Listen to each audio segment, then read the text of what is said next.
ময়দাটা মাখা মাখা করছি, মাখা মাখা করে একটু রেখে দেবো।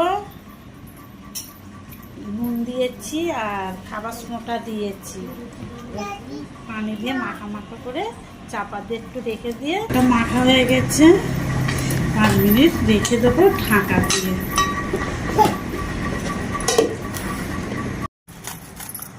আমি আর আম্মাজি মিলে কাটি যাতে একটু হেল্প হয়ে যায়, তাড়াতাড়ি খাবারটা বানানো হয়ে যায়, কেন সব বাচ্চারা খাবে ওই জন্যই। গাজরটা কাটা হয়ে গেছে, অন্য প্লেটে তুলে রাখছি।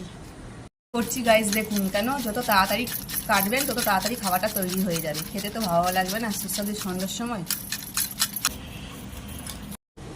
পেঁয়াজটা কেটে নিয়েছি, টমেটোটা কাটা হয়ে গেছে, কাঁচা লঙ্কাটা কাটা হয়ে গেছে, ঠিক আছে।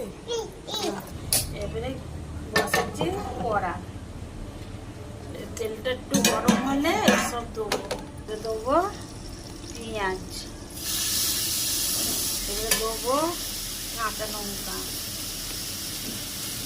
এবারে দেবো আলু। খুব ভালো করে মাখাতে হবে, নাড়তে হবে, না নাড়লে তলায় বসে যাবে। এখন থেকে নিয়ে বসে যাচ্ছে। দিয়ে দিচ্ছি, খালি ভেবিয়ে নেবো তো।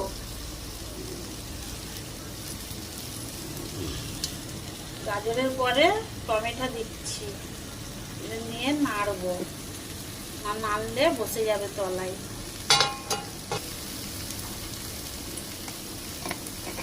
না হলুদ গুঁড়ো দিলে রংটা আসবে না, এই জন্য হলুদ গুঁড়ো দিচ্ছি। একটু জিরে গুঁড়ো দেবো, তাতে একটা খুশবু আসবে, এই জন্য জিরে গুঁড়ো দিচ্ছি। আমি চাপা দিয়ে রাখবো যাতে ভেবিয়ে জিনিসটা নরম হবে, এই জন্যে রেখে দেবো চাপা দিয়ে। আঁচটা কম আছে।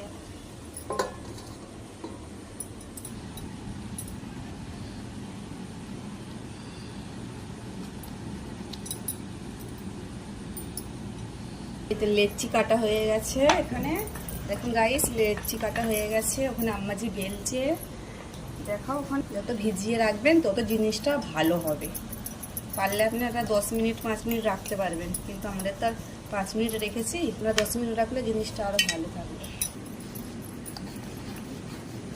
এবারে আমি খুলে দেখছি এখন জিনিসটা হয়ে গেছে। সেই বুঝে তো এবারে কত সুন্দর, খুব সুন্দর হয়েছে ঢাকালে রাখতে। আটা বেলে রেখেছে, রুটির মতন করে রেখেছি না, তার উপরে এগুলো দিচ্ছি।